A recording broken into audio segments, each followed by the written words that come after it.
तर नमस्कार मित्रांनो, ओटीजी मराठी या यूट्यूब चॅनलमध्ये आपलं सहर्ष स्वागत आहे. तर आज यामाहा DTX मल्टी 12 या ऑक्टोपॅडमध्ये आपल्याला एक्सचेंज किट कसं करायचं याबद्दलची माहिती सांगणार आहे. तर मित्रांनो, आपण आता काय करूया, सर्वात अगोदर आपल्याला जो किट एक्सचेंज करायचा आहे त्या किटवर जाऊया. म्हणजे मला आता 44 नंबरचा किट कोळी पॅच आहे, तो मला दुसऱ्या किटवरती घेऊन जायचा आहे. तो कशा पद्धतीनं तुम्हाला दाखवतो 1 मिनिटात मित्रांनो. व्हिडिओ शेवटपर्यंत बघा, व्हिडिओ महत्वाचा आहे. तर चला, तर सुरुवातीला मित्रांनो तुम्हाला हा ॲरो दाबायचा आहे, नेक्स्ट ॲरो. त्यामधून तुम्हाला जॉब या फोल्डरमध्ये जायचं आहे. जॉबमध्ये गेल्यानंतर मित्रांनो एंटर करायचा.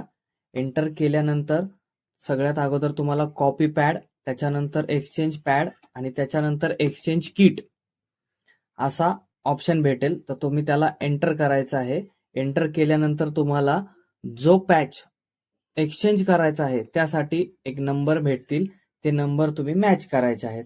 तर मला 9 नंबरचा पॅच 44ला न्यायचा आहे. तर यासाठी मित्रांनो मी किंवा 44चा मला पॅच 9 नंबरला घेऊन जायचा आहे. तर मी इथं 44 करणार आणि नेक्स्ट ॲरो करून इथं 9 नंबर करणार मित्रांनो. आणि यासाठी एंटर करायचं आहे. एंटर केल्यानंतर ही लाईट एंटरची ब्लिंक करेल. एंटर झाल्यानंतर तुम्हाला असा एक प्रश्न विचारला जाईल, exchange are you ready sure, अशा पद्धतीनं. तर त्याला एंटर करायचं आहे.